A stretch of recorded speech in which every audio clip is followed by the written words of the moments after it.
இந்த வீடியோவில் திட்டமிடல் மற்றும் திட்டக்குழு 5 ஆண்டு திட்ட காலம் இதை பற்றி தான் பார்க்க போகிறோம். ஸோ இந்த கண்டென்ட்டுக்காக நான் வந்து அர்ஜுனா ஐஏஎஸ் அகாடமி அவங்களோட திட்டமிடல் பற்றிக்கான பிடிஎஃப்பும், அதே மாதிரி அண்ணா ஐஏஎஸ் அகாடமி அவங்களோட பிடிஎஃப்பும் இதில் போட்டிருக்காங்க.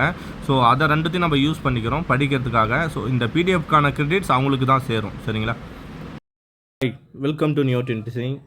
ஸோ இன்றைக்கி நம்ம என்ன பார்க்க போகிறோம் அப்படின்னு பார்த்தோன்னா, நம்மளோட ஃபஸ்ட்டு ஷெடியூல் வந்து பாலிட்டி முடிஞ்சிடுச்சு. ஸோ அடுத்தது வந்து எக்கனாமிக்ஸ் தான். ஸோ எக்கனாமிக்கில் ஃபஸ்ட்டு கண்டென்ட் என்ன அப்படின்னு பார்த்தோம்னா, சிலபஸ் வைஸாக நம்ம பார்க்கும்போது இந்திய பொருளாதாரம் அப்படின்னு சொல்லிட்டு வரும். இந்திய பொருளாதாரத்தின் இயல்புகள், இந்திய பொருளாதாரத்தின் பலவீனங்கள் அப்படிலாம் வரும். ஸோ இந்திய பொருளாதாரத்தோட ப்ளஸ் பாயிண்ட் என்னென்னா, இந்திய பொருளாதாரன்றது வந்து இப்போ இன்றைக்கி வந்து இந்தியா வந்து உலகத்தில் 5வது பெரிய பொருளாதார நாடாக வளர்ந்துருக்கு. ஸோ இந்தியாவில் வந்து என்னதுன்னா மக்கள் தொகை அதிகமாக இருக்கு இல்லையா, அதனால் தொழிலாளர்கள் வந்து அதிகமாக கிடைக்கும். அதே மாதிரி வந்து மக்கள் தொகையில் இளைஞர்கள், அதாவது கிட்டத்தட்ட 14 வயதுக்கு மேலே, அதே மாதிரி 65 வயதுக்குள்ளே. ஸோ ஓகேங்களா. ஸோ இதுதான் இந்தியாவோட சராசரி வயது நம்ம சொல்லுவோம். ஸோ இளைஞர் இந்த வயது உள்ள மக்கள் தொகை வந்து அதிகமாக இருக்குது. இதனால் இதுதான் மக்கள் ஈவு தொகைன்னு சொல்லுவோம்.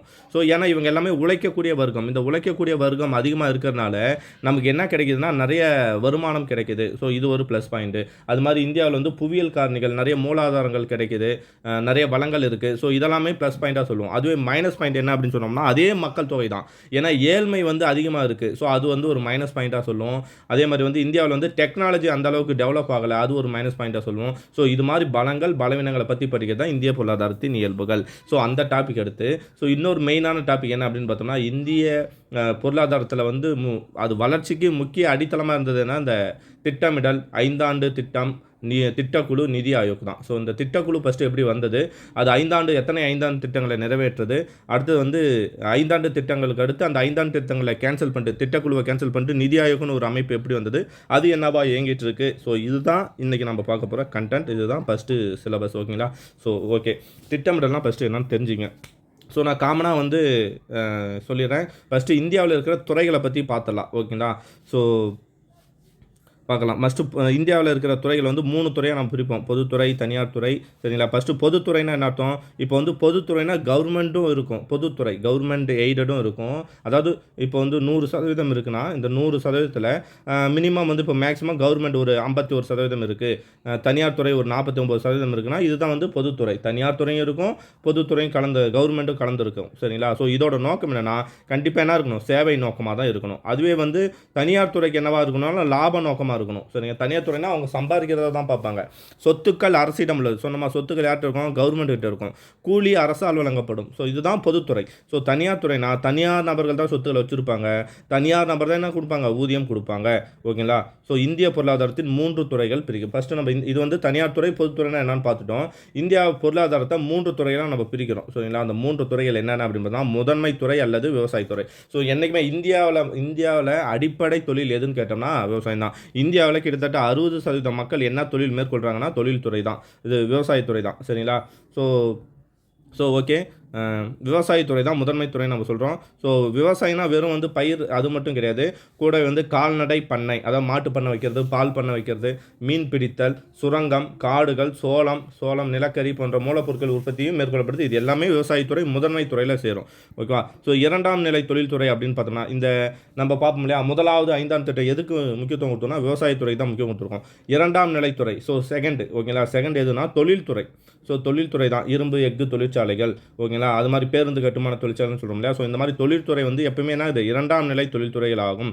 இதில் மூலப்பொருட்களை மாற்றுவதன் மூலம் உற்பத்தியில் என்ன பண்ணுவோம், இப்போ வந்து நான் என்ன பண்ணுவேன், முதல் தொழில் இருக்கு இல்லையா, முதன்மையான தொழில் என்ன. ஸோ இதில் வந்து நான் பருத்தி எடுத்து வரேன்னு வச்சுங்க. இந்த பருத்தியை ஆலைக்கு கொண்டு போயிட்டு என்னவா மாற்றுவேன், துணியாக கொண்டு மாற்றுவேன். ஸோ மூலப்பொருட்களை கொண்டு அதை உற்பத்தி பொருட்களாக மாற்றுறது தான் 2ஆம் நிலைத்துறை. புரியுதுங்களா.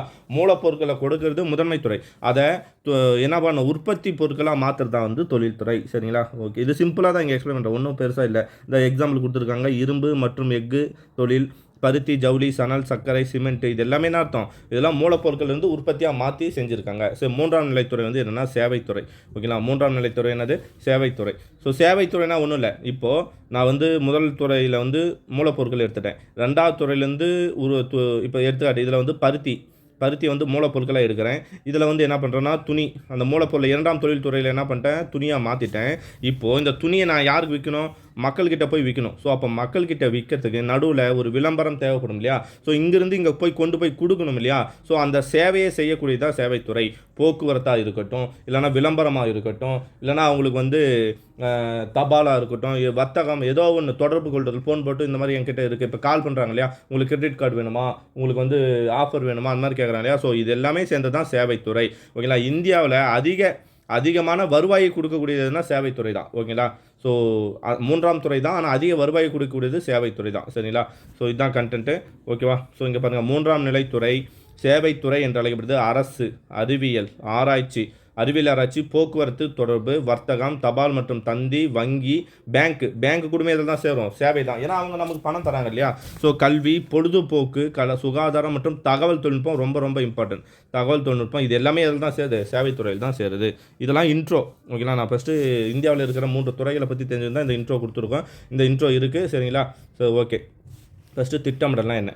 திட்டமிடல்ன்றது ஒரு தொழில்நுட்பம், ஒரு நுட்பம். ஓகேங்களா? ஒரு பிளானிங். ஓகேங்களா? இது ஒரு முடிவிற்கான வழிமுறையை மைய திட்டமிடல் ஆணையத்தால் வகுக்கப்பட்ட சில முன் தீர்மானிக்கப்பட்ட மற்றும் நன்கு வரையறுக்கப்பட்ட நோக்கங்கள் மற்றும் குறிக்கோள்களை அடைதல். அதாவது நான் ஒரு விஷயத்தை செய்ய போகிறேன், அந்த விஷயத்தோட இலக்கு என்னவா இருக்குன்னு சொல்லி முன்னவே ஃபிக்ஸ் பண்ணி வச்சுக்கணும். அதை எப்படியெல்லாம் செயல்படுத்தணும் அப்படின்ற ஒரு முன் வரைவு தான் என்னென்னா திட்டம். ஸோ இதுதான் திட்டமிடல். ரொம்ப ஈஸியாக சொல்லிடலாம்.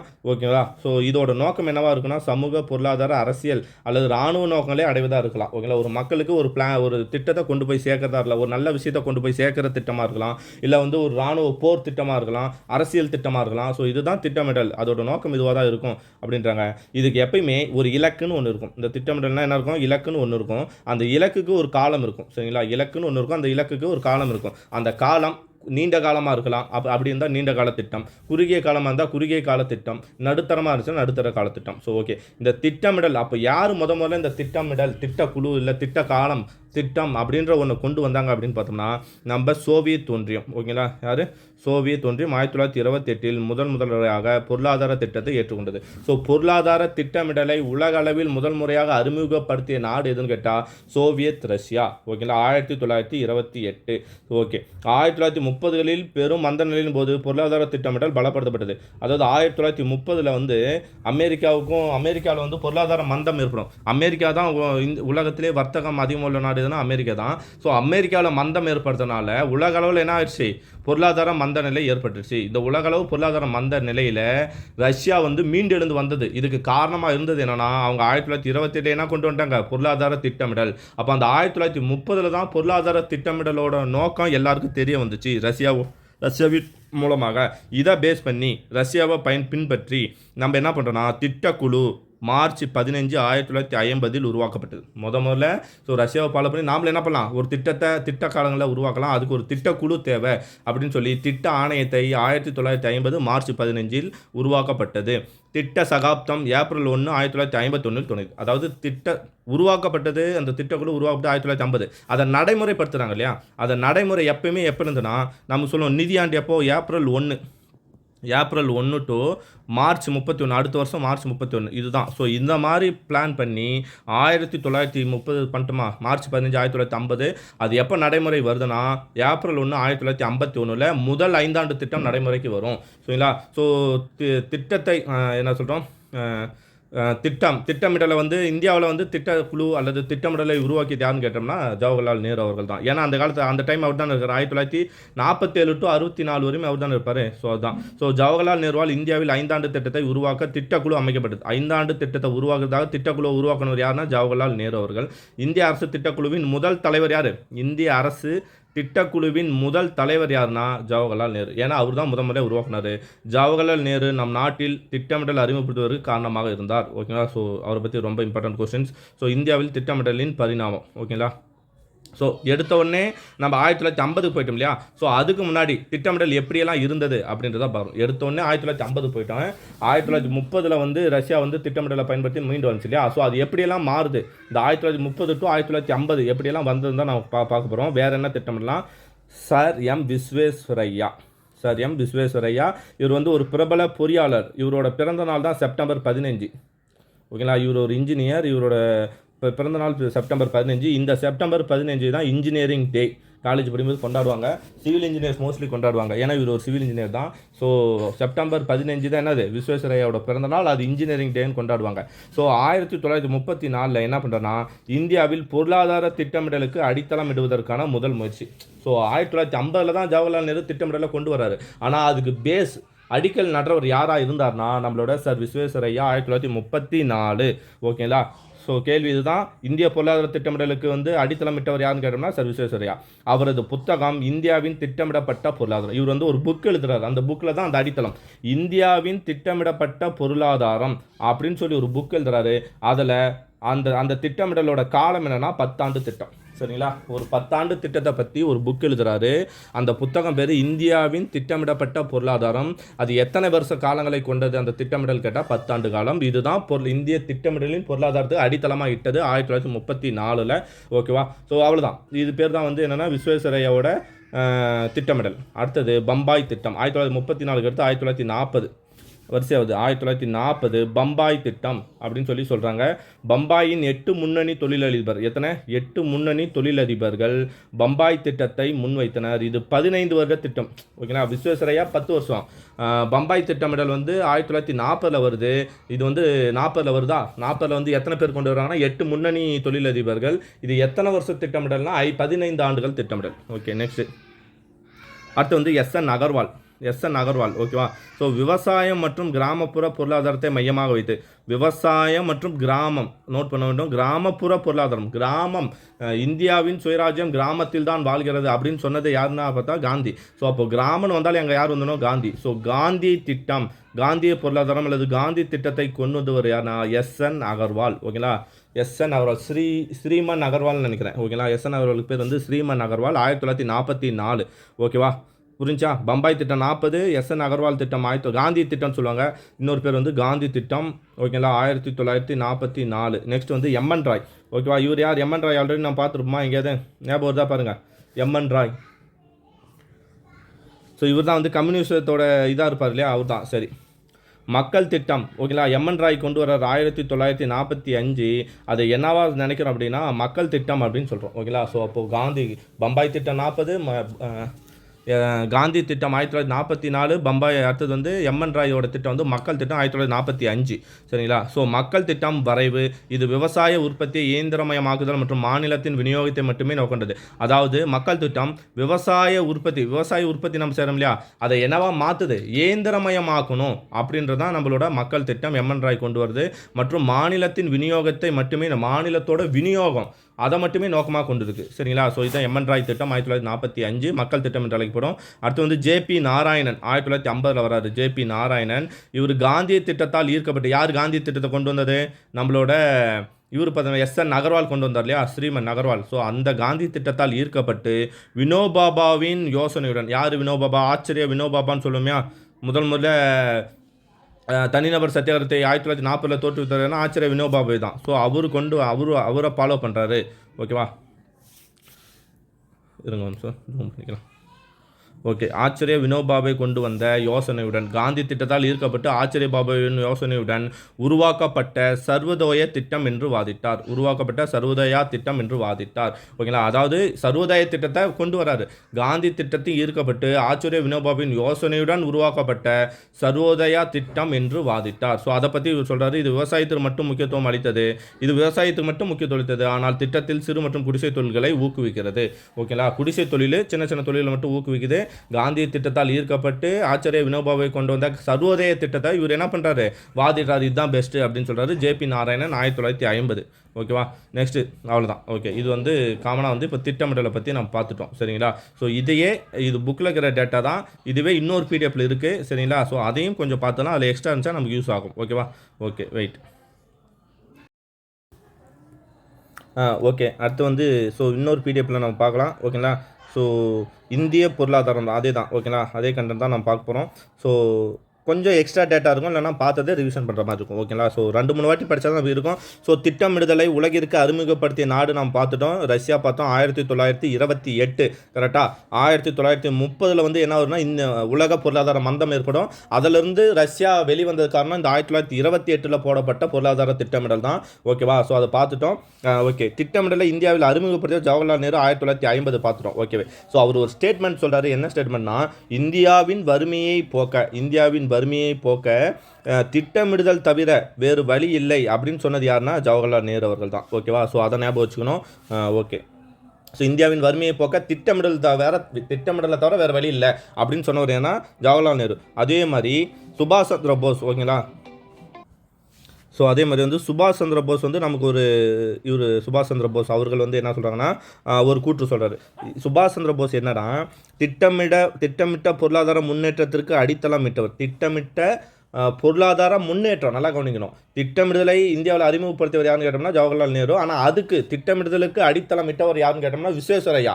அங்கே போய்டுவோம். ஆனால் திட்டமிட்ட பொருளாதார முன்னேற்றத்திற்கு அடித்தளமிட்டவர் யாருன்னு கேட்டோம்னா நம்மளோட சுபாஷ் சந்திர போஸ். ஏன் எதை வச்சு அப்படி சொல்கிறோம் அப்படின்னு பார்த்தோம்னா 1938 1939 ரெண்டுலுமே 38 ஹரிபுராவோட தலைவராகவும் காங்கிரஸ் மாநாடு.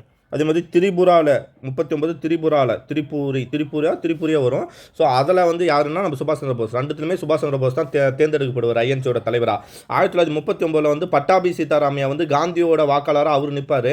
காந்தியை எதிர்த்து யார் ஜெயிச்சுடுவார்? நம்ம சுபாஷ் சந்திர போஸ் ஜெயிச்சதுனால ஒரு அரசியல் வந்து அங்கே நிலவும். அதனால் சுபாஷ் சந்திர போஸ் வெளியே வந்துடுவார். 1939 வந்து தேசிய முற்போக்கு கழகம்னு ஒன்று ஆரம்பிப்பார். ஸோ இது வந்து அங்கே நம்ம ஐஎன்சியில் படிப்போம் இல்லையா? ஸோ அதே தான். அப்போ 1938 ஹரிபுராவில் நடக்கக்கூடிய மாநாட்டுக்கு தலைமை தாங்கினது யாரு? சுபாஷ் சந்திர போஸ். அப்போ சுபாஷ் சந்திர போஸ் என்ன பண்றாருன்னா தேசிய திட்டக்குழு அப்படின்ற ஒரு கான்செப்டை உருவாக்குறாரு. தேசிய திட்டக்குழு, இதுதான் காங்கிரஸ் திட்டம்னு சொல்லுவாங்க இது பேர். ஏன்னா காங்கிரஸ் மாநாடு தான் நடவுது. தேசிய திட்டக்குழுன்னு ஒன்று உருவாக்குவாங்க 1938 அதை உருவாக்கி அதில் வந்து இதுக்கு தலைவராக யாரை உருவாக்கணும்னா ஜவஹர்லால் நேரு வந்து தலைவராக நியமிப்பார். திட்டக்குழுவின் தலைவராக ஜவஹர்லால் நேருவை நியமிப்பார். ஸோ இதனால தான் சுபாஷ் சந்திர போஸ் திட்டமிடப்பட்ட பொருளாதார முன்னேற்றத்துக்கு அடித்தளமிட்டவர்னு அவரை சொல்லுவோம். ஓகேவா? இந்த பாயிண்ட் நீங்கள் ஞாபகம் வச்சுக்கணும். தேசிய திட்டக்குழு உருவாக்குறது யாருன்னா சுபாஷ் சந்திர போஸ். எப்போ அப்படின்னு பார்த்தோம்னா 1938 ஹரிபுரா மாநாடு. அது தலைவர் யாருன்னா ஜவஹர்லால் நேரு. ஓகே, ஸோ இந்திய சுதந்திரத்துக்கு முந்தைய திட்டமிடல் தான் நம்ம பார்த்தோம் இல்லையா? இந்தியாவில் முதல் பொருளாதார திட்டமிடலை கொண்டு வந்தவர் ஏன்னா எம் விஸ்வேஸ்வரய்யா. இவர் தான் யார் அப்படின்னு பார்த்தோம்னா சிவில் இன்ஜினியர் சொன்னாங்க. 1900 இவர் செப்டம்பர் 15. ஓகேங்களா? சரி, இவர் வந்து 10 ஆண்டு கால திட்டத்தை அந்த புக்கில் எழுதியிருப்பார். இந்திய திட்டமிடலுக்கான பொருளாதாரம் அப்படின்னு சொல்லி ஒரு புக் எழுதியிருப்பார் இல்லையா? இல்லை இந்திய பொருளாதாரத்துக்கான திட்டமிடல் சொல்லி ஒரு புக் எழுதியிருப்பார் இல்லையா? அதான் தி planet economy for India. Okay, the planet economy for India. So திட்டமிடுதல், இதனால தான் அவர் திட்டமிடலின் தந்தை. ஏன்னா இந்தியாவில் திட்டமிடலை முதல்ல அறிமுகப்படுத்துறது இவர் தான். ஓகேங்களா? ஸோ அதனால திட்டமிடலின் தந்தை அழைக்கப்படுவர் விஸ்வேஸ்வரய்யா. Okay, next FICC. அங்கே படிக்காத கொஞ்சம் எக்ஸ்ட்ரா டேட்டா அங்கே இருக்குது. FICCI திட்டம், அதாவது FICIனா இந்தியாவின் முன்னணி முதலாளிகளை கொண்டது. அதுதான் FICCI திட்டம். 1934 வருது. இது என்ன பண்ணுதுன்னா முதலாளித்துவ இதை கொண்டு வருது. ஆனால் வந்து இது நிராகரிக்கப்பட்டுருச்சு. ஓகேங்களா? இது நிராகரிக்கப்பட்டது. அதனால் இது நம்ம அவ்வளோ தெரிஞ்சுக்க தேவையில்லை. FICCIனா 1934. ஓகே, நெக்ஸ்ட் காங்கிரஸ் திட்டம். சரிங்களா? காங்கிரஸ் திட்டம் 1938 காங்கிரஸ் திட்டம். ஸோ இப்போ சொன்ன இல்லையா ஹரிபுரா கான்செப்ட், சொன்ன இல்லையா ஹரிபுரா கான்செப்ட், அதுதான் இது. சுபாஷ் சந்திர போஸ் என்ன பண்ணுவார்? 1938 ஹரிபுரா மாநாடோட தலைவராக சுபாஷ் சந்திர போஸ் தேர்ந்தெடுப்பார். அவரு தான் தேசிய திட்டக்குழு ஒன்று 1938 உருவாக்குறாரு. அதன் தலைவராக நேரு அமைப்பார். இது 1949 அறிக்கையை வெளியிடும். அந்த அறிக்கையின் படியில் தான் 1950 திட்டக்குழு ஒன்று அமையும். ஓகேங்களா? 5 ஆண்டு திட்ட காலங்கள் 1951 தொடங்கும். சரிங்களா? ஸோ 1949 தான் அறிக்கை வெளியிடும். தேசிய திட்டக்குழு உருவாக்கப்பட்ட ஆண்டு 1938. இதுக்கு இன்னும் என்ன பேர்னா காங்கிரஸ் திட்டம். 1938 காங்கிரஸ் திட்டம். இல்லை எக்ஸ்ட்ரா 2 பார்த்தோம். பம்பாய் திட்டம் 1944. என்னடா சொல்கிறேன்? அங்கே 1940 சொன்னேன், இங்கே 1944 சொல்கிறேன். எப்படா அப்படின்னு கேட்டோம்னா பம்பாய் திட்டம் உருவாக்கப்பட்டது 1940. ஓகேங்களா? நம்ம புக்லேயும் இந்த கன்ஃபியூஷன் தான் இருக்கும். ஓகேங்களா? உருவாக்கப்பட்டது 1940, அதை நடைமுறைப்படுத்துறது 1944. ஓகேங்களா? அதோட அறிக்கை வெளியிட்டு 44. ஸோ மும்பையை சேர்ந்த 8 முன்னணி உறுப்பினர் அங்கேயே பார்த்தோம். 8 முன்னணி தொழிலதிபர் தான் இதை உருவாக்கியிருப்பாங்க. இது 40 திட்டக்குழு உருவாக்கப்பட்டது, 44 வெளியிடப்பட்டது. வெளியீடு தான் 44, உருவாக்கம் 40. சரிங்களா? ஓகே, இது இந்தியாவின் 15 பார்த்தோம் இல்லையா? விஸ்வேஸ்வரையா வந்து 10 ஆண்டு திட்டம் சொல்லுவார். பம்பாய் திட்டம் 15 ஆண்டுகால திட்டம் சொல்லும் இல்லையா. இது ஒரு முதலாளித்துவ திட்டம். ஏன்னா மும்பையை சேர்ந்த 8 முதலாளிகள் தான் உருவாக்கியிருக்காங்க. ஓகேவா. ஸோ ஓகே, பம்பாய் திட்டம் அங்கே பார்த்தது தான். ஓகே, காந்திய திட்டம் பார்த்தோம் இல்லையா. எஸ்என் அகர்வால்னு சொன்னோம் இல்லையா. ஸ்ரீமன் நாராயணன், ஸ்ரீமன் நாராயணன், ஓகேங்களா. எஸ்என் அகர்வால் என்பவர்கள் உருவாக்கப்பட்டது. இவர் யாருன்னா காந்தியோட சீடர், ஓகேங்களா. ஸோ இவர் என்ன கொண்டு வருவார், கிராமப்புற முன்னேற்றத்தை கொண்டு வருவார். ஸோ நாங்கள் சொல்லிக்கல, கிராம முன்னேற்றம், கிராமம்னு வந்தாலே காந்தி. அப்போ காந்தி திட்டம் 1944 காந்திய பொருளாதார சிந்தனையின் அடிப்படையில் உருவாக்கப்பட்டது. ஓகேவா. மக்கள் திட்டம் என்ன அப்படின்னு பார்த்தோம்னா, எம்என் ராய் யார், இந்திய கம்யூனிசம், அதாவது பொது உடைமை கட்சியின் ஆணி வேறு இவர் தான். பொது உடைமை கட்சியின் தந்தையார்னா எம்என் ராய் தான். ஸோ இவரால் உருவாக்கப்பட்டதான் என்னது, மக்கள் திட்டம். இது என்னன்னா சோசலிச கொள்கை. இதான் கம்யூனிஸ்ட்னாலே சோசலிசம் தானே, ஓகேங்களா. ஸோ சோசலிச கொள்கை அடிப்படையில் உருவாக்கப்பட்டது. மக்கள் திட்டம்னா வேளாண்மை, தொழில் சமன் முக்கியத்துவம், பொதுத்துறை நிறுவனங்கள் வளர்ச்சி. அதாவது வேளாண்மையில் வந்து இயந்திரமயமாக்க செஞ்சு நிறைய முன்னேற்றத்தை உருவாக்கணும் அப்படின்றதான் மக்கள் திட்டம். இதை கொண்டு வந்தது யாருன்னா எம்என் ராய், 1945. ஓகேவா. நெக்ஸ்ட்டு சர்வோதய திட்டம் வந்து நான் பார்த்துட்டேன். 1950 அங்கே பார்த்துருப்போம், இங்கே 51. ஆப்ஷனை பொறுத்து மாற்றி வந்தது 50, 51.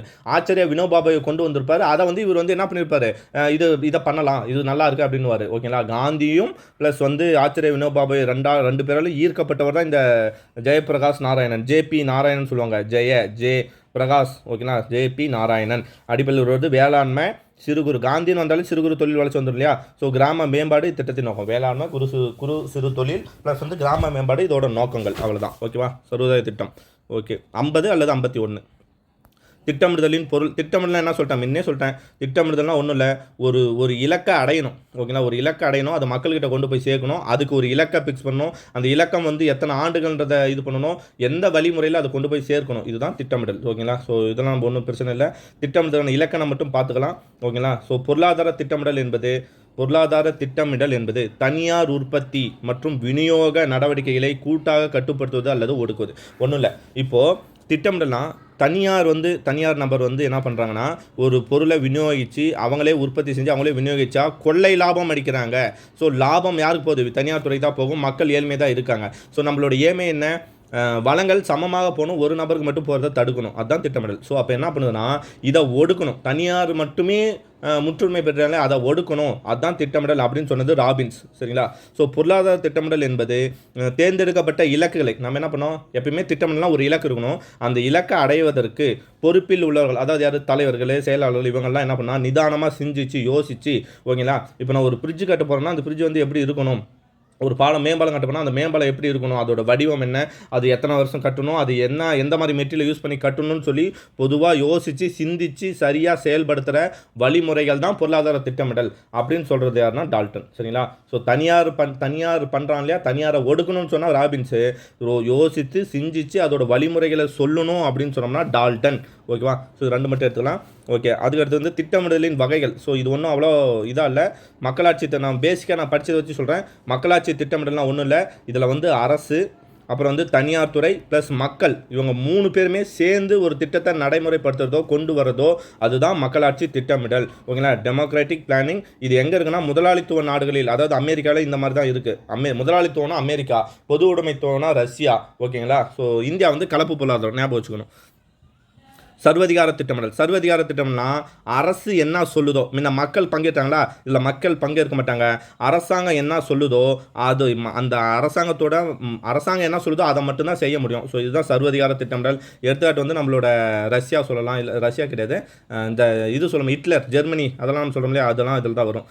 ஓகே, நெக்ஸ்ட்டு மையப்படுத்த திட்டமிடல். அதாவது மத்திய அரசுன்னு ஒன்று இருக்கும். அந்த மத்திய அரசு ஒரு மைய திட்டக்குழுன்னு ஒன்று அமைக்கும். அந்த திட்டக்குழு தான் என்ன பண்ணால் திட்டங்களை தீட்டும், ஆலோசனை வழங்கும், அந்த இலக்கில் அடையணும், தீர்மானிக்கணும், எல்லாமே அதுதான் பண்ணும். ஸோ இது சமதர்ம நாடுகளில் பின்பற்றது. இது மேலிருந்து திட்டமிடல். அதாவது மைய அரசு அப்படின்னு ஒன்று இருக்குது. இந்த மைய அரசு நாடு முழுவதும் திட்டங்களை செயல்படுத்தும். மேலே, அடுத்து கீழே, அதுக்கு கீழே. அப்போ மேலிருந்து கீழ் இது மையப்படுத்த திட்டமிடல். அதுவே வந்து பரவலாக்கப்பட்டதுன்னா அதுக்கு ஆப்போசிட்டு.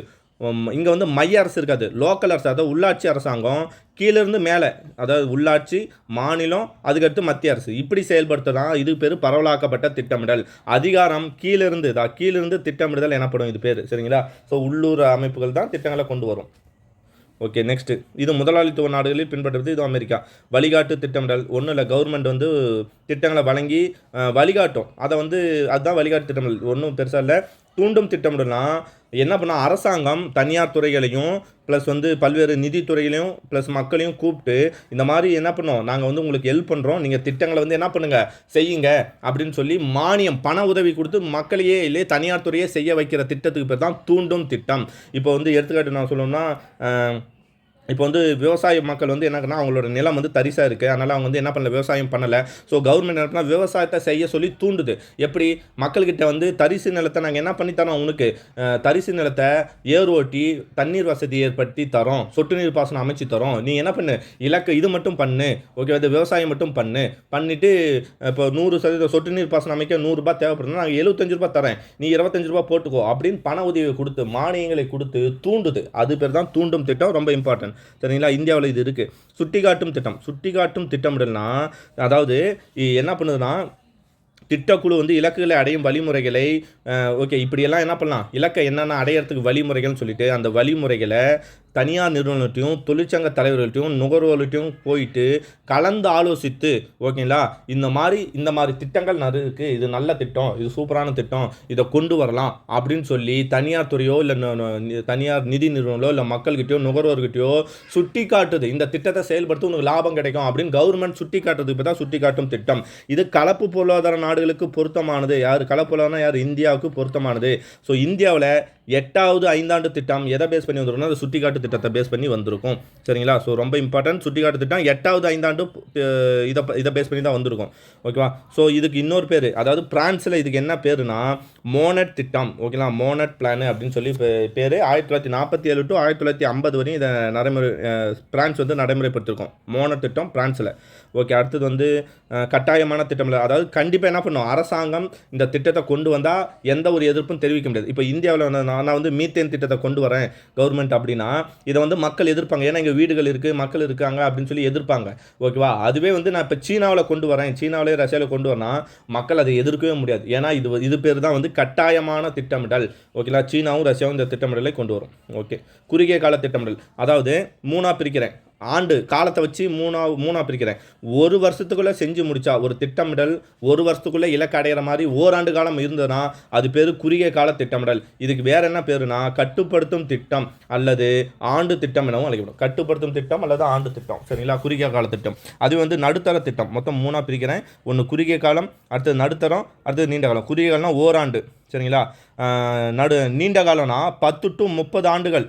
10 to 30 ஆண்டுகள் இருந்துச்சுன்னா அது பேர் நீண்ட கால திட்டம். அதுவே வந்து 3 to 7 இதுக்கு இடையில் இருந்துச்சு. ஓகேண்ணா, 1 வருஷம் 10 to 30, 3 to 7 ஆச்சுன்னா அது பேர் நடுத்தரம். ஓகேங்களா, ஸோ அவ்வளோதான். இது வந்து இடைப்பருவ திட்டம்னு சொல்லுவாங்க. இது ஏன்னா இடையில தானே இருக்குது, ஸோ இடைப்பருவம். அதுவே வந்து நீண்ட கால திட்டத்துக்கு இன்னொரு பேர் என்ன அப்படின்னு பார்த்தோம்னா முன்னோக்கு திட்டம். ஏன்னா இப்போ வந்து 2020ன்னு வச்சுங்க, இப்போ நம்ம இந்தியாவே எடுத்துக்கலாம். இப்போ 2024 தான் நடந்துட்டு இருக்குது. ஆனால் இந்தியா என்ன பண்ணுது, 2070க்குள்ளே கார்பன் உமிழ்வு 0 ஆக்கணும் அப்படின்னு சொல்லி ஒரு இலக்கை நிர்ணயிச்சு இல்லையா. ஸோ 2070, 24 எங்கே இருக்குது, 70 எங்கே இருக்குது. ஸோ ரொம்ப நீண்ட காலமாக இருக்கு இல்லையா. இது பேர் தான் முன்னோக்கு திட்டம் அல்லது தொலைநோக்கு திட்டம். ஸோ பின்னாடி நடக்க போகிறதுக்கு ஒரு திட்டத்தை போய் தீட்டுறது பேர் தான் தொலைநோக்கு திட்டம்.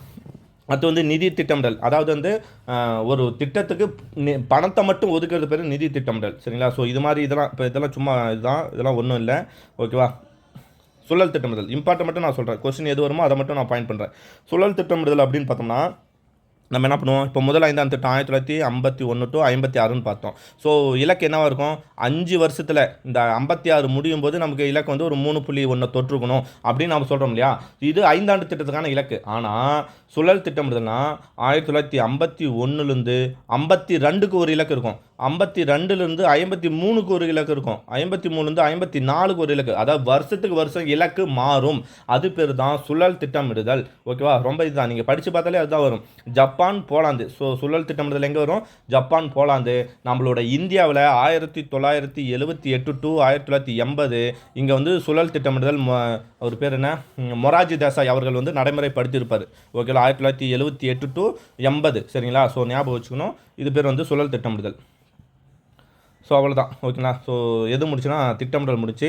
ஸோ நான் இப்போ தான் திட்டக்குழுக்கே வரேன். ஸோ இதுக்கு முன்னாடி பேசிக்கே நான் எவ்வளோ நேரம் சொல்கிறேன், என்னடா நீ ரொம்ப போட்டு அதுக்குறியே அப்படிலாம் கிடையாது. ஏன்னா நம்ம வெறும் புத்தகத்தை படிக்கிறது மட்டும் இல்லை, இதெல்லாம் புத்தக கண்டென்ட் தான். ஆனால் புத்தகத்தை மீறி சில புரிதல்களுக்காக தான் நான் இதை சொல்கிறேன். சரி, இப்போ வந்து திட்டக்குழு, இப்போ இந்த 5 ஆண்டு திட்டங்களை நடைமுறைப்படுத்துறதுக்கு ஒரு திட்டக்குழு வேணும்னு நான் பார்த்தோம் இல்லையா. தேசிய திட்டக்குழு 1948 1938 அமையும். ஓகேலா, காங்கிரஸ் திட்ட நடிப்பில். சரி, இங்கே என்னென்னா திட்டக்குழு இந்திய விடுதலை அடைந்த பிறகு திட்டங்களின் மூலம் இந்தியாவின் பொருளாதார வளர்ச்சி என்ற கருத்து எப்போ முதல்ல வருதுன்னா 1947 நவம்பர் 17, அதாவது சுதந்திரத்துக்கு பின்னாடி. ஓகேவா. ஸோ ஒரு திட்டத்தை போடுற மூலிமா இந்தியா வளர்ச்சி அடையும், இந்தியாவோட பொருளாதார வளர்ச்சி அடையும் அப்படின்னு சொன்ன கான்செப்ட் எதுனா 1947 நவம்பர் 17. சரி, இதனை அடிப்படையாக கொண்டு திட்டக்குழு அமைக்கப்பட்டது அமைக்கப்பட வேண்டிய தேவையை.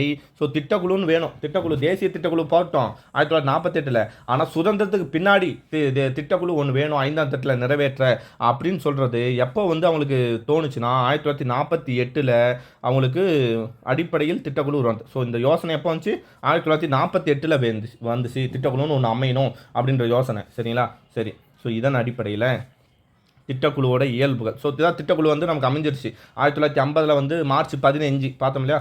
மார்ச் 15 1950. ஸோ அப்போ தான் வந்து திட்டக்குழு உருவாக்கப்பட்டிருக்கும். ஓகேவா. சரி, தேசிய திட்டக்குழுன்றது 1938, இது வந்து திட்டக்குழு. ஓகே. ஸோ திட்டக்குழுவின் இயல்புகள். சரி, திட்டக்குழு சொல்கிறேன். இந்த திட்டக்குழு வந்து அரசாங்க இதுக்கு என்ன பேருனா, ஒன்று திட்டக்குழு, அல்லது இங்கிலீஷில் சொன்னோம்னா பிளானிங் கமிஷன், அல்லது ஹிந்தியில் சொன்னோம்னா யோஜனா ஆயோக். யோஜனானா திட்டம், ஆயோக்னா கமிஷன். ஓகேவா. யோஜனா ஆயோக். சரி, இக்குழு அழைக்கப்படுது. திட்டக்குழு ஒரு அரசியலமைப்பு சாரா குழு. என்னடா சொல்கிற, அரசியலமைப்பு சாரா குழு? ஆமாம் இல்லை. இப்போ நமக்கு வந்து பகுதி 25 பகுதி இருக்குது, 12 அட்டவணை இருக்குது, முகப்புரை இருக்குது, ஆர்டிகல் நிறையா இருக்குது. ஸோ இதில் எங்கேயாவது திட்டக்குழு வந்து இந்த பகுதியில் இருக்குது, இந்த ஆர்டிகல் டு இந்த ஆர்டிகல் திட்டக்குழு வேண்டும் அப்படின்னு எங்கேயா சொல்லுதா? எங்கேயுமே திட்டக்குழுவை பற்றி என்ன சொல்லல, ஆர்டிகலோ பகுதியோ எதுவுமே கிடையாது. ஸோ அதனால் இது அரசியலமைப்பு சார்ந்த அமைப்பு கிடையாது. இதே நிதி ஆணையம்னா ஆர்டிகல் 280 என்ன சொல்லுது? நிதி ஆணையம் ஆர்டிகல் 250 படி குடியரசுத் தலைவர் நிதி ஆணையத்தை அமைப்பார் அப்படின்னு சொல்லுது இல்லையா. ஸோ அப்போ அது அரசியலமைப்பு சார்ந்தது, இது அரசியலமைப்பு சாராதது. புரியுதுல? அரசியலமைப்பு இதுக்கு மீனிங் புரியுதா? திட்டக்குழு பாராளுமன்ற சட்டத்தின் மூலம் உருவாக்கப்படும். அதே மாதிரி ஒரு சட்டம் போட்டு திட்டக்குழு உருவாக்கலை. ஓகேவா. ஒரு சட்டத்தை போட்டு திட்டக்குழு உருவாக்கலை, சட்டம் போட்டா. அதுக்கு எடுத்துக்காட்டு எப்படின்னா, இப்போது 1990 ஒரு சட்டம் போடுறாங்க. என்னன்னா 1993 ஒரு சட்டம் போடுறாங்க, மனித உரிமைகள் ஆணையம் அப்படின்னு ஒரு சட்டத்தை போடுறாங்க. மனித உரிமைகள் சட்டம் அப்படின்னு ஒன்று போட்டு அதன் மூலம் 1993 தேசிய மனித உரிமை ஆணையம் அமைது. 1997 ஏப்ரல் 17 தமிழ்நாடு மனித உரிமை ஆணையம் ஒன்று அமைது. ஸோ இது ரெண்டுமே எதன் மூலமாக உருவாக்கப்பட்டது? சட்டம் 1993 போடப்பட்ட சட்டத்தின் மூலமாக தான் அமைது. ஸோ இது பேர் தான் பாராளுமன்ற சட்டம் மூலம் உருவாக்கப்பட்டது. ஆனால் திட்டக்குழுக்கு எந்த ஒரு சட்டத்தையும் போடலை. அதனால் இது திட்டக்குழு சட்டத்தின் மூலம் உருவாக்கப்பட்டதும் அல்ல. திட்டக்குழு ஒரு ஆலோசனை குழு. ஏன்னா அது ஆலோசனை மட்டும்தான் வழங்கும், நடைமுறைப்படுத்தாது. நடைமுறைப்படுத்துறது வந்து தேசிய வளர்ச்சி குழு. ஸோ இது வந்து ஒரு ஆலோசனை குழு மட்டும்தான். திட்டக்குழு மத்திய அமைச்சரவை ஒரு தீர்மானம், நான் தான் சொன்னேன், சட்டத்தின் மூலம் உருவாக்கப்படலை, ஜஸ்ட் ஒரு வாய்வழி தீர்மானம் மூலமா உருவாக்கப்பட்டது. ஓகேவா. சரி, திட்டக்குழுவின் தோற்றம். திட்டக்குழு இந்திய குடியரசான 2 மாதங்கள், அதான் 1950 மார்ச் 15 திட்டக்குழு முன்னாள் பிரதமர் ஜவஹர்லால் நேரு தலைமையில் உருவாக்கப்பட்டது. ஸோ இதை பற்றி, அதாவது அரசியலமைப்பில் திட்டக்குழு ஒன்று வேணும்னு யாரும் சொல்ல கிடையாது. ஆனால் அரசு வழிகாட்டு நெறிமுறைகள் டிபிஎஸ்பியில் என்ன சொல்கிறாங்கன்னா, ஆர்டிகல் 39 என்ன சொல்லுதுன்னா, 39 ஸ்பெசிஃபிக்காக 39 பி என்ன சொல்லுதுன்னா, சமுதாய வளங்களை சிறந்த முறையில் பகிர்ந்தளிக்கணும். சமுதாய வளங்களை என்ன பண்ணணும்? இயற்கை வளங்களை எல்லாருக்கும் பிரித்து அளிக்கணும். இது 39 பி. 39 சி என்ன சொல்லுதுன்னா, ஒரு இடத்துல செல்வம் ஒரு இடத்துல குவிவதை தடுக்கணும். செல்வம் ஒரு இடத்தில் குவிவதை தடுக்கணும். அதை சொல்கிறது 39 சி. அப்போது இது ரெண்டுத்தையும் பேஸ் பண்ணி, அரசு வழிகாட்டு நெறிமுறையில் இருக்கக்கூடிய 39 பி மற்றும் 39 சியை பேஸ் பண்ணி இந்திய திட்டக்குழு ஒரு தீர்மானத்தின் மூலம் உருவாக்கப்பட்டிருக்கு. ஸோ அப்போ இந்திய திட்டக்குழு எந்த ஆர்டிக்கலை பேஸ் பண்ணி உருவாக்கப்பட்டிருக்குன்னா, ஆர்டிகல் 39 ஸ்பெசிஃபிக்காக 39 பி மற்றும் 39 சி. ஓகேவா. ஓகே, நெக்ஸ்ட்டு திட்டக்குழுவின் தலைமையகம். திட்டக்குழு உருவாக்க பரிந்துரைத்த குழு கேசி நியோக்கி குழு 1946. ஓகேங்களா. திட்டக்குழுவை வேணும் அப்படின்னு சொல்லி பரிந்துரைத்தவர் யாருன்னா கேசி நியோக்கி 1946. நியோ என்னோட பேர் வருது. ஓகே, சரி, நியோக்கி குழு. சரிங்களா. ஸோ இது என்னன்னா, இந்த நியோக்கி எங்கேயாவது படிச்சிருக்குமா? ஆமாம்ல. நிதி ஆணையம், முதல் நிதி ஆணையத்தின் தலைவர் யார் அப்படின்னு பார்த்தோம்னா கேசி நியோக்கி. எப்போ அமையும்? 1950. முதல் நிதி ஆணையம் அமையல 50ல் சொல்லி 51ல் அதோட திட்டக்காலம் தொடங்கும். ஸோ அது அப்போது அந்த சமயம் தான் 1946 இதே தானே, திட்டக்குழு 1951 தான் ஃபஸ்ட்டு திட்டக்குழு நடைமுறை வருது. ஸோ அப்போது கேசி நியோக்கி தான் நிதி ஆணையத்தோட தலைவராக இருக்கார். அவர் தான் என்ன சொல்கிறாரு, திட்டங்களை வந்து நிறைவேற்றத்துக்கு ஒரு திட்டக்குழு வேணும் அப்படின்னு அவர் தான் பரிந்துரைக்கிறாரு. முதல் நிதி ஆணையத்தின் தலைவரும் அவர் தான், திட்டக்குழு உருவாக்க பரிந்துரைத்தவரும் அவர் தான். திட்டக்குழுவின் தலைமையகம் யோஜனா பவன், யோஜனானா திட்டம், திட்ட தலைமையகம் எங்கே இருக்குன்னா டெல்லியில் இருக்குது. சரிங்களா, ஓகே, இவ்வளோ தான். இது வந்து திட்டக்குழுவோட உருவாக்கம். சரி, திட்டக்குழுவின் பகுதிகள். திட்டக்குழு வந்து எப்படியெல்லாம் பிரிச்சிருக்காங்கன்னா, திட்டக்குழு மத்திய திட்டக்குழு, ஓகேங்களா, அதாவது இந்தியாவுக்குன்னு ஒரு திட்டக்குழு இருக்கும், அது குடியரசுத் தலைவர் வந்து இதோட உறுப்பினர்களை நியமிப்பார் அப்படின்னு சொல்லி மத்திய திட்டக்குழு. அதே மாதிரி இது இந்திய அளவில் திட்டங்களை நிறைவேற்றும். ஓகேங்களா, அடுத்தது மாநில திட்டக்குழு. மாநில அளவில் ஆளுநர் வந்து உறுப்பினர் நியமனம் செய்வார். மாநில அளவில் திட்டங்கள் நிறைவேற்றப்படும். மாவட்ட திட்டக்குழு, இதுக்கு வந்து கலெக்டர் வந்து தலைவராக இருப்பார். இல்லை இதுக்குன்னு ஒரு உறுப்பினர் போட்டிருப்பாங்க, ஒரு தலைவரை. மாவட்ட அளவில் திட்டங்கள் நிறைவேற்றும். தேசிய வளர்ச்சி குழு, இந்த 3 திட்டக்குழுவும் போடக்கூடிய திட்டங்களை நடைமுறைப்படுத்தட்டும், அதை வந்து கண்காணிக்கிறது தான் இந்த தேசிய வளர்ச்சி குழு. 1952 கொண்டு வந்திருப்பாங்க தேசிய வளர்ச்சி குழு. ஓகேங்களா, 70 வருஷம், அதாவது கிட்டத்தட்ட 1950 வந்த திட்டக்குழு 2014, ஓகேங்களா. ஸோ 74 வருஷம், அதுக்கு ரவுண்டாக 70 சொல்கிறாங்க. 70 ஆண்டுகால பாரம்பரிய திட்டக்குழு என்னைக்கு கலைக்கப்படும்னா 17/8, அதாவது ஆகஸ்ட் 17. ஸோ கொஸ்டின் இப்படி தான் வரும், ஆகஸ்ட் 17 2014 அன்னைக்கு நம்ம கலைக்கப்படுது. ஓகேங்களா, பாராளுமன்றத்தில். இதுக்கு பதிலாக என்ன பண்ணுறாங்கன்னா 2015 ஜனவரி 1, ஓகேங்களா. ஸோ நிதி ஆயோக்ன்ற வேறு ஒரு அமைப்பு, இதுக்கு மாற்றாக ஒரு அமைப்பை கொண்டு வராங்க. ஓகேவா. ஸோ இதுதான் திட்டக்குழு, திட்டக்குழுவோட உருவாக்கம், திட்டக்குழுவோட இது. சரிங்களா, ஓகே. ஸோ இதெல்லாம் அந்த குழுவோட தலைவர், துணைத் தலைவர், ஓகேங்களா. ஸோ இதெல்லாம் நம்ம நார்மலாக படித்தாலே நமக்கு இது வந்துடும். ஓகேங்களா. ஸோ நான் வந்து ஸ்ட்ரெயிட்டாக எங்கே போகிறேன்னா, அடுத்த கண்டென்ட் வந்து அந்த 12 திட்டக்குழு இருக்கு இல்லையா, 12 5ஆண்டு திட்டங்கள் இருக்கு இல்லையா. ஸோ அதை தான் பார்க்க போகிறோம். அதை வந்து இன்னொரு கிளாஸில் பார்க்கலாம். ஏன்னா இந்த கிளாஸில் பார்த்தோம்னா கண்டிப்பாக நீங்கள் பார்க்க மாட்டீங்க, போர் அடிச்சு போயிடும். ஓகேங்களா.